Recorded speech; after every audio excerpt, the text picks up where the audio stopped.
Ok, bonjour à tous. Donc, petite séance de slides. Donc, il n'y aura pas beaucoup de slides dans cette capsule. Donc, c'est juste pour revenir sur la régression de Poisson. Donc, présenter la régression de Poisson et expliquer comment marche l'estimation, donc toute la phase d'inférence dans le cas de la régression de Poisson. Mais je vais aller assez vite parce qu'en fait, une fois que vous avez compris la régression logistique, c'est toujours la même chose. Et ce sera encore la même chose dans les GLM. Donc, je vais commencer à aller un peu plus vite maintenant qu'on a déjà vu le cas particulier de la régression logistique. Mais bon, on va quand même essayer de présenter la régression de Poisson tranquillement. Okay.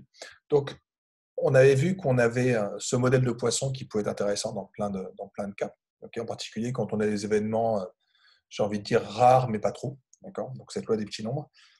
Donc, on a ce modèle de Poisson. Donc, ce qu'on avait vu, c'était que si jamais j'ai des données homogènes, on savait faire. Okay.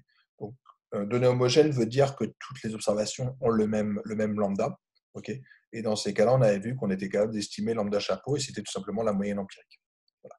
Donc, en fait, c'était un peu le parallèle que je veux faire, c'est que quand on avait une Bernoulli de paramètre P, on avait vu qu'on pouvait faire du maximum de vraisemblance et qu'on avait P chapeau qui était là aussi Y bar. Et simplement, des fois, les données ne sont pas du tout homogènes. Elles ne sont pas homogènes parce que c'était un peu comme les données du Titanic. Quoi. Les personnes âgées, les personnes jeunes, elles n'ont pas la même probabilité de survie. Les personnes de première classe et de troisième classe n'ont pas les mêmes probabilités de survie.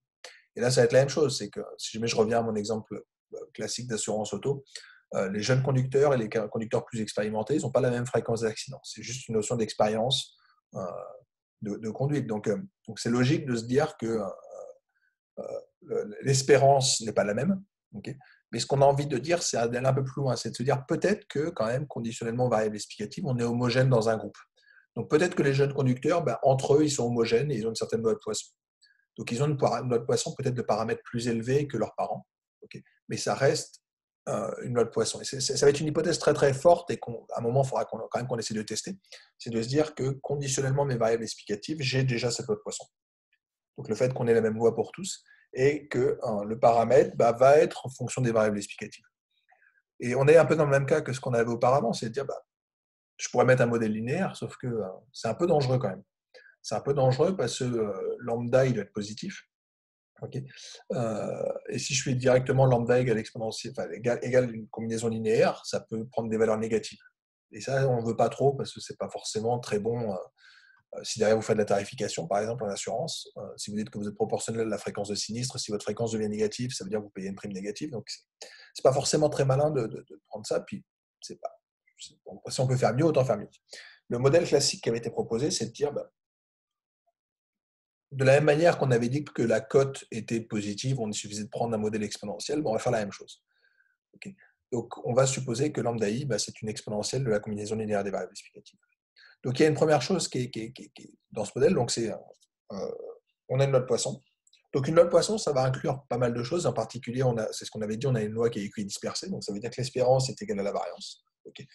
Et on rajoute une hypothèse en plus qui est cette hypothèse sur la forme de mon lambda i, qui est qu'on a une exponentielle de la combinaison linéaire des variables explicatives.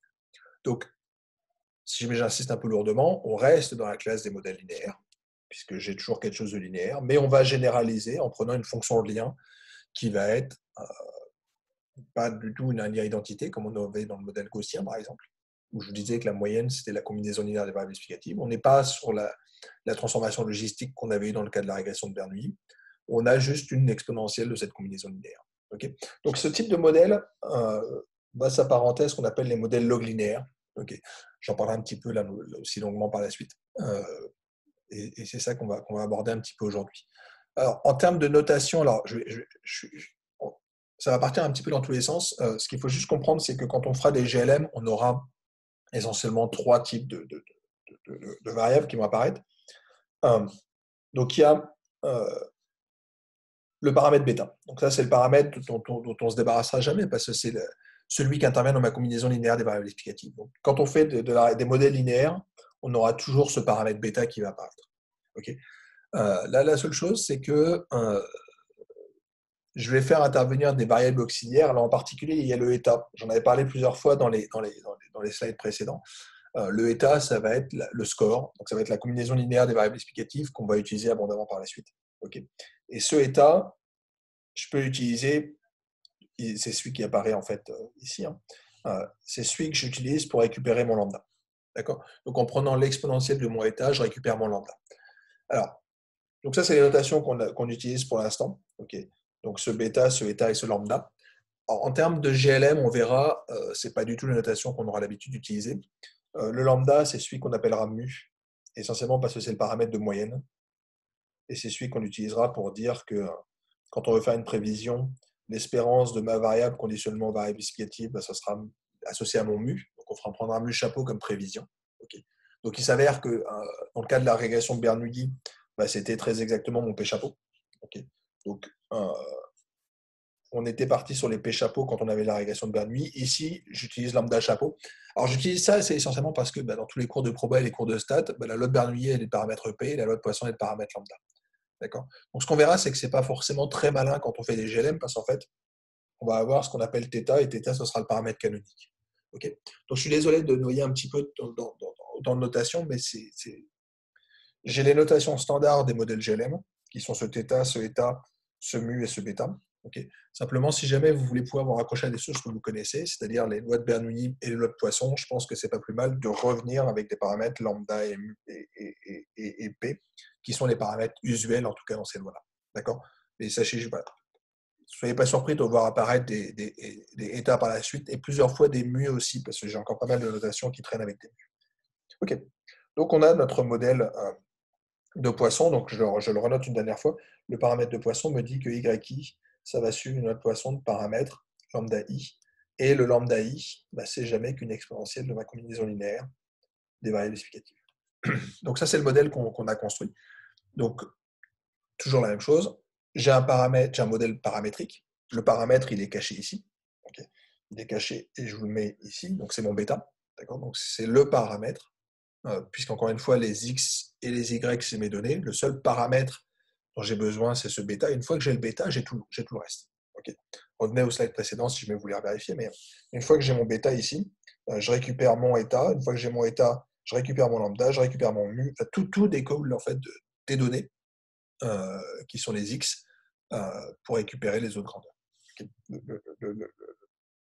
Et donc, ce qu'il nous faut, c'est estimer ce paramètre inconnu. Okay, c'est la base des modèles paramétriques. Quand on fait la stat paramétrique, on a des données, on ne connaît pas le paramètre, on utilise des données pour récupérer un estimateur du paramètre.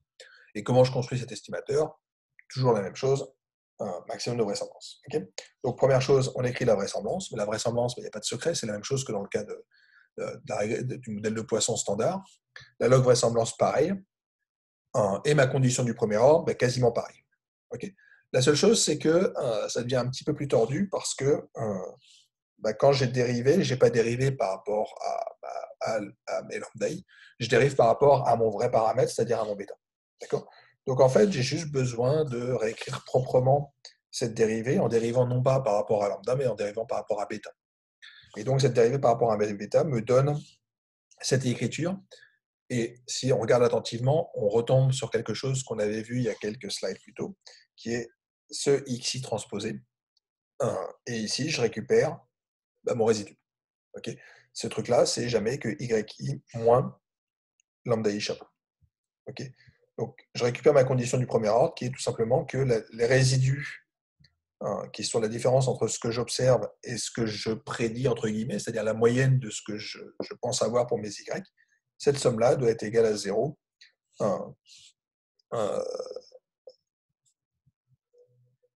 en tant que vecteur. Enfin, ici, j'ai utilisé une forme vectorielle. Okay. Donc, je récupère cette écriture-là. D'accord. Donc, je récupère cette condition qui est en fait la même condition du premier ordre que celle qu'on avait dans les moindres carrés, à condition de remplacer lambda chapeau par y chapeau, et celle que j'avais obtenue dans le cas de la régression logistique en remplaçant lambda chapeau par p chapeau. Voilà. Donc on récupère cette condition-là, donc ce sera égal à 0 quand je me place au maximum de la vraisemblance, et j'ai ma matrice hessienne qui va avoir une forme qui n'est pas très compliquée, donc qui va faire intervenir ma prévision, mon lambda i, multiplié par cette matrice-là, qui est toujours une matrice qui va nous faire penser à du x transposé x. Okay. Donc on récupère toujours des matrices qui ont du sens. Donc je peux revenir un petit peu à notre écriture matricielle de nos conditions du premier ordre. Donc je récupère cette condition, donc, qui est x transposé l'équivalent de epsilon chapeau égale 0. Okay. ce qui va s'interpréter comme étant cette formule-là. Okay. Donc, qui veut dire que x transposé y est égal à x transposé lambda chapeau. Okay. La seule chose, c'est que tout d'un coup, je ne peux pas récupérer mes bêta chapeaux parce que j'ai un problème qui est non linéaire. Donc, on a un petit peu bloqué là-dessus. Okay. Et ma matrice hessienne, ben, on retrouve exactement ce qu'on avait évoqué quand on faisait la régression de Bernoulli. C'était qu'on avait notre x transposé x, okay, qui était encore une fois, si je vous vous souvenez, dans le cas de la régression par moindre carré, on avait que la variance de bêta chapeau, c'était du sigma 2 x transposé x moins 1. Okay, donc je vous rappelle que la matrice hessienne, on va la voir réapparaître comme étant une inverse de matrice de variance-covariance. Okay, donc on voyait apparaître ce x transposé x. Là, la seule chose, c'est qu'on va corriger par un terme de variance, et c'est cette matrice oméga qui apparaît.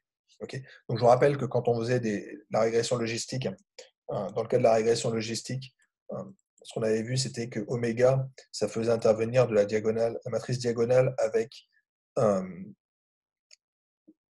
il y a un plus ici, les P1-P. Donc, ce qu'on avait dit, c'était que ça correspondait au terme de variance. Et là, c'est exactement la même chose, puisqu'en fait, ce lambda, je peux le voir comme étant l'espérance, mais comme j'ai une loi de Poisson, c'est une loi qui est équidispersée, l'espérance, c'est la variance. En fait, ici, le lambda qui apparaît, ce n'est pas l'espérance, c'est le terme de variance de ma matrice, enfin de mes Y. Okay, donc, je récupère toujours quelque chose qui a du sens. On a toujours les mêmes conditions du premier ordre, x transposé epsilon chapeau égale 0. Et on introduit la matrice hessienne qui va être non plus du x transposé x, mais du x transposé oméga x, où oméga est une matrice diagonale avec sur la diagonale les termes de variance. Voilà. Donc et c'est normalement ce que je raconte ici, okay, on est sur des choses qui sont très proches de ce qu'on avait l'habitude de voir. Okay, donc il n'y a pas de grande surprise, et une fois qu'on a compris que ça marche pour deux, ça marchera pour tous les modèles GLM, on aura toujours des conditions de cet ordre-là. D'accord, où on voit apparaître ici des termes, alors je ne l'ai pas cité là-dessus, mais où on voit apparaître des termes diagonaux avec les termes de variance ici. Okay, alors, tout ça peut se faire de manière un tout petit peu plus générale, donc en observant non plus seulement des YI et des XI, mais je peux rajouter un terme d'exposition. Okay, donc si jamais j'ai un terme d'exposition, ça ne change pas grand-chose, essentiellement à cause de cette magie du processus de Poisson qui nous dit qu'on est proportionnel à la durée. Et donc mon YI, qui était notre Poisson de paramètre EI lambda I, en fait, tout d'un coup, ce I lambda I, comme mon lambda I, c'était une exponentielle de ma combinaison linéaire, je peux le rentrer à l'intérieur, et c'est ce que je fais ici. Okay, donc, je peux récupérer une exponentielle de xi transposé bêta plus log de bêta, log de epsilon i. Donc, en fait, ce qu'on voit avec cette écriture-là, c'est que log de EI, c'est presque comme une variable. Okay, puisqu'encore une fois, ici, je récupère quoi? Je récupère du bêta 0 plus bêta 1 x1 plus bêta 2 x2 plus, je suis en train de dire plus log de EI. Donc en fait, log de EI, ça devient une espèce de variable. Okay, donc je peux voir ça comme étant une variable x3. La seule chose, c'est que ce n'est pas exactement une variable, parce que c'est une variable qui n'a pas de paramètres, en fait. C'est qu'ici, j'avais un bêta 0, ici j'ai un bêta 1, ici j'ai un bêta 2, mais ici j'ai rien, j'ai un 1 en fait. Donc il est offset, il est en dehors de l'ensemble des variables pour lesquelles j'ai un paramètre à estimer. Donc c'est ce qu'on va appeler une variable offset. Okay, donc j'ai ce log de EI qui va intervenir dans ma régression comme étant une variable. Okay, la seule chose, c'est que ce ne sera pas une variable qui aura un paramètre qu'il va falloir que j'estime, c'est que le paramètre I vaut 1, et c'est juste que je l'utilise. Donc en fait, c'est relativement simple à utiliser, c'est juste qu'il suffit de le rajouter dans ma régression. Okay, donc je vais juste avoir l'équivalent de poids qui vont intervenir, en fait, et qui vont intervenir avec cette variable offset. Okay, autre chose, cette variable offset, elle va intervenir à un autre niveau, c'est qu'éventuellement, ça peut arriver quand j'ai des données regroupées. Donc, j'en avais parlé quand j'avais parlé du passage de Bernoulli à binomial, c'est qu'éventuellement, je peux regrouper par classe. Donc, au lieu d'avoir des observations individuelles, j'ai des données par classe. Et dans ces cas-là, je peux faire des régressions binomiales. Okay, en fait, on peut faire la même chose dans le cas de la régression de Poisson, et l'exposition, ce sera le nombre d'individus dans chacune des classes. Donc, ça revient, c'est lié au fait, alors, ce n'est pas exactement lié au processus de Poisson, mais le processus de Poisson, ça va être basé là-dessus, puisque c'est le fait qu'on ait des processus, des accroissements indépendants. Et donc, je fais des sommes sur chacune des périodes de taille 1. Okay. Donc là, c'est ce qu'on observe ici. Je suis juste en train de dire, dans chacun des groupes, j'ai des lois de Poisson qui sont indépendantes. Et dans ces cas-là, globalement, la somme va être une loi de Poisson proportionnelle au lambda I, parce qu'ils sont homogènes avec le même lambda I dedans. Mais c'est juste que j'ai des durées différentes. Okay, donc ce modèle avec une variable offset va être important par la suite pour deux raisons, soit pour les données regroupées, soit pour les durées avec des modèles avec des durées différentes.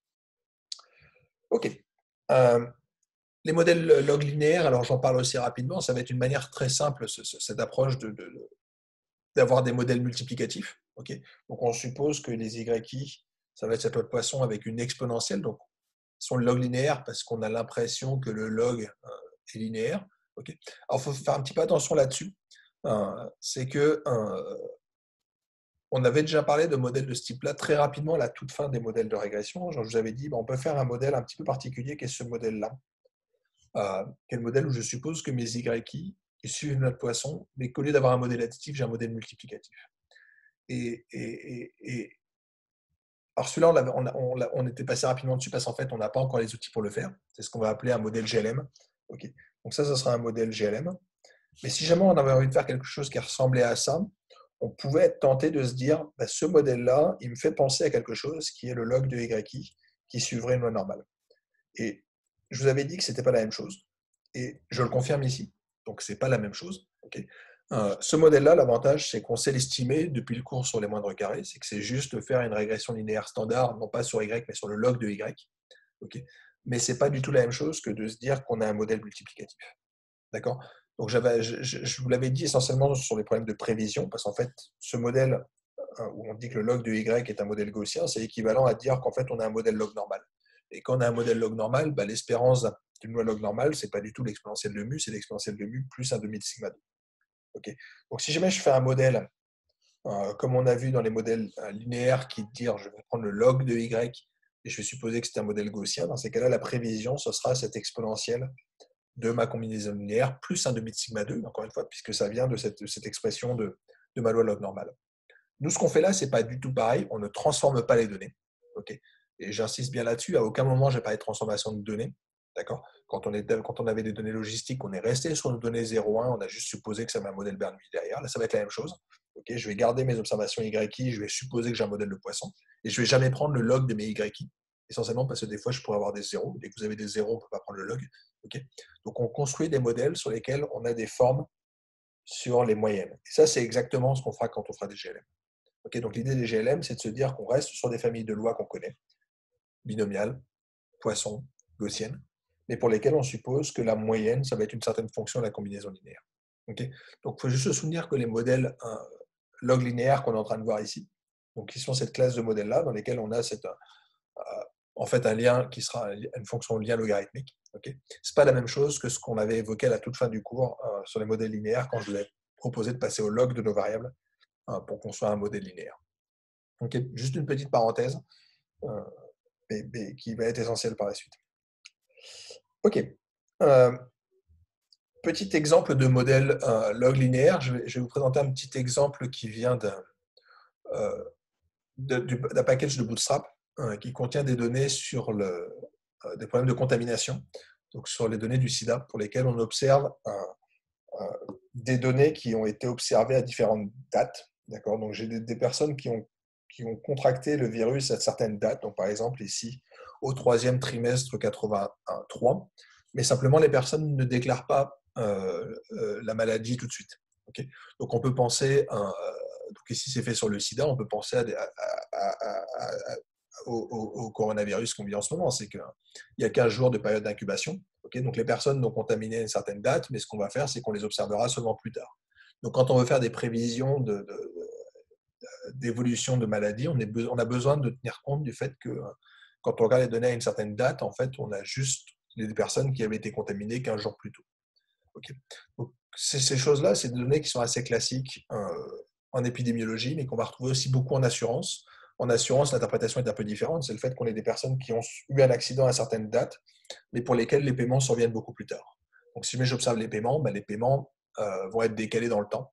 On peut penser aussi aux publications scientifiques. Il y a des personnes qui publient des articles en 1995, mais qui sont seulement cités plusieurs années plus tard. Donc, c'est ces histoires de développement qui peut être relativement lent. Okay. Donc ici, c'est des données pour lesquelles en fait, ces modèles log linéaires et ces modèles de comptage sont relativement intéressants. Puisqu'en fait, on compte des personnes contaminées, on se compte des publications, donc comptage dit poisson potentiellement. Okay. Et en fait, on a des variables explicatives qui sont cachées ici. C'est qu'ici, cette information-là, c'est mon année de survenance. Et ici, j'ai l'autre information qui est l'année de développement. Donc, classiquement, on va apparaître ces données sous forme de triangles de données. D'accord? Donc, typiquement, on va les mettre dans des formes de matrices. Donc ici, j'aurai ce qu'on va appeler l'année de survenance. Donc on aura une date I à laquelle la personne a contracté une maladie, à laquelle la personne a eu un accident, à laquelle la personne a publié un article. Et ici, ce qu'on va regarder, c'est toutes les semaines, tous les mois, tous les trimestres qui suivent, combien de personnes l'ont déclaré. Donc ici, j'aurai éventuellement le nombre de personnes qui ont déclaré la maladie au bout de 7 jours, mais qui l'avaient contracté à cette date-là. Okay, le nombre de personnes qui ont cité un article 7 ans après qu'il ait été publié. Okay, donc c'est le tableau alors je l'ai mis sous forme de triangle ici, parce qu'en fait, techniquement sur les triangles, puisqu'en fait les données, à partir d'un moment, je ne les observe plus. Okay, c'est que si jamais je me place aujourd'hui, les personnes qui ont contracté le coronavirus aujourd'hui, je ne les ai pas dans ma base, je ne les ai pas dans les données officielles, parce qu'en fait, elles n'ont pas encore de symptômes. Alors, je ne parle pas du fait qu'il y ait des personnes asymptomatiques, mais en tout cas les personnes qui sont symptomatiques, je vais finir par les avoir, mais c'est juste qu'il faut un petit peu de temps entre la période où entre le moment où la personne contracte la maladie et le moment où la personne va le déclarer. Okay, donc, c'est juste que les personnes qui l'avaient eu il y a un mois, dans ces cas-là, j'ai pu les observer parce qu'un mois après, elles ont dû déclarer les symptômes si elles devaient les déclarer. Okay, donc, c'est ce qu'on observe ici sur cette base. Donc, j'ai transformé mes données qui étaient sous une forme de base de données, sous forme de triangle. Donc, en l'occurrence, si vous revenez sur ces données de AIDS, vous verrez, il y a 38 trimestres d'observation. Okay, ici, c'est ce qu'on observait pendant le premier trimestre, le second trimestre, et au bout d'un moment, on n'observe plus rien. Ici, c'était le trimestre précédent, j'observais une fois, 2 fois, 3 fois, puis après, on n'avait plus rien. Et le but, c'est d'essayer de prévoir ce qui va se passer. Donc ça, c'est typiquement des modèles pour lesquels ce qu'on va supposer, c'est que j'ai un effet ligne. Donc il va y avoir un effet, parce qu'il y a un effet volume, c'est que tout d'un coup, il y a beaucoup de personnes qui contractent une maladie à une certaine date. Et il y a l'histoire du développement qui est que je vais mettre un certain temps avant de développer de déclarer mes maladies ou de citer des articles. Okay, ça se fait de manière très très simple, c'est de dire le nombre de personnes que j'observe à une certaine ligne I et une certaine colonne J. Je vais supposer que ça suit notre poisson. Okay, il va y avoir un effet qui est l'effet ligne et un effet colonne. Donc on est sur des variables factorielles. Okay, donc je suppose que j'ai un facteur pour la ligne, un facteur pour la colonne, et j'ai juste besoin d'aller estimer ces grandeurs-là. Donc c'est exactement ce que j'ai fait ici. J'ai récupéré mes données sur le modèle, sur les données du SIDA. Alors ce qu'il faut noter, c'est que ce modèle multiplicatif se voit comme un modèle additif et en fait se voit comme un GLM, comme un modèle poissonien avec un facteur ligne, un facteur colonne, tout simplement. Okay, donc c'est ça qu'on va exploiter. Donc je vais juste faire un GLM poisson. Donc ça, c'est la syntaxe pour faire une régression de poisson. Okay, donc de la même manière qu'on faisait GLM binomial, on fait un GLM poisson quand on a une régression de poisson. Et je lui dis que je régresse sur 2 variables. Le délai, donc qui est l'effet calendaire. Donc à quelle période est-ce que je déclare les maladies ou les publications. Et l'année accidentielle, l'année à laquelle la personne a eu l'accident ou a eu la maladie. Okay. À partir du moment où je fais ça, on a quelque chose de très intéressant, puisqu'en fait, on récupère notre prévision, notre lambda chapeau pour toutes les valeurs. Donc, j'ai un effet ligne.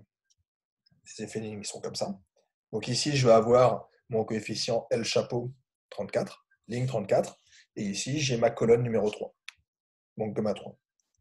Okay, donc, ce qui est intéressant, c'est qu'on va récupérer des prévisions sur les données passées.